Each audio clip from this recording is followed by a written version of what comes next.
This is the poem for that fellow I was telling you about before, Val, who is, has worked with dying patients and really affected how we look at the palliative care all over the world. He just, I told you he was ill, and he retired. Better than a gold watch, the diamond heart is the name of this poem. He unpinned the padding from the walls. He took it down and piled it neatly in a sunlit corner. He changed the cold metal of the nerve ends to a warm gold, a softening unto the heart, a warmth where the blizzard blew, a sheltering from the storm. He cared in particularly palliative manner, and though trained to save lives, he more saved deaths. So many thousands allowed to die their own deaths. Retiring now, his body of work open at both ends, his old window has new eyes, soft eyes, eyes he has taught to see. He was what they call in the angel business a load lifter. Linda's hand on his shoulder, and when his daughter asked for fairies, he gave her fairies. There's some great people out there. And here's one of them right here. Andre at 4 a.m. Buddha recommended meditation in the third watch of the night. In that stillness, in that darkness, the light becomes most intense. At the dark window, numberless faces dissolve one into the wretched next in crowds that push forward for her blessed. And each gets what they came for. An open heart attracts the penitent from other worlds.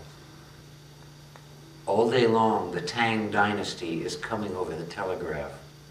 Their bones lasted 1,000 years, born across the China Sea in Basho, then took a century or two to cross the moon-filled Pacific, arriving straight-shouldered in a new generation of Dharma. This is a recognition of our Dharma ancestry.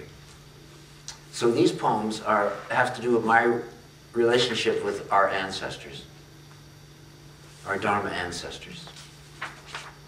Long before I met Rexroth, he pressed 2 round brass coins into my palm and told me to sit quietly. Their square mouths spoke Chinese. In 100 poems, he cracked open the back of my head and let the Yangtze flow through.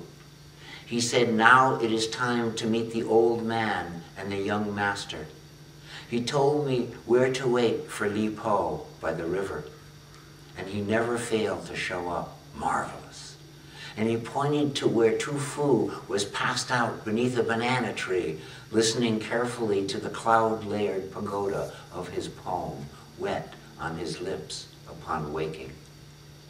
These guys drank as if they were trying to swallow the moon floating in their cup of plum wine, nurturing blossoms at the tip of a bamboo reed.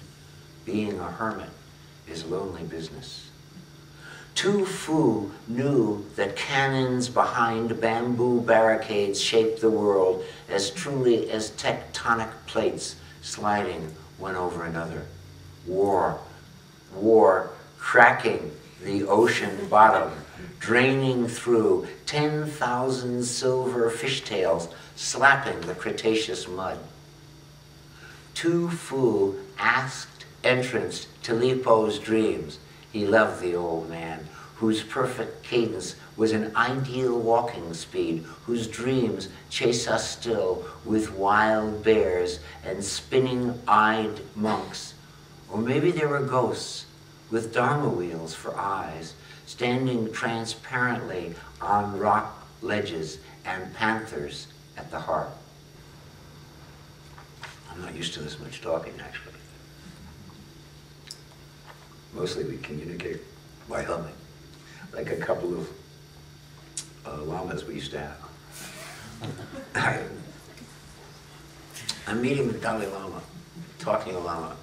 He says, Maybe he said it to Andrea. He said to Andrea, what do you do? And she said, we raise llamas. He said, what?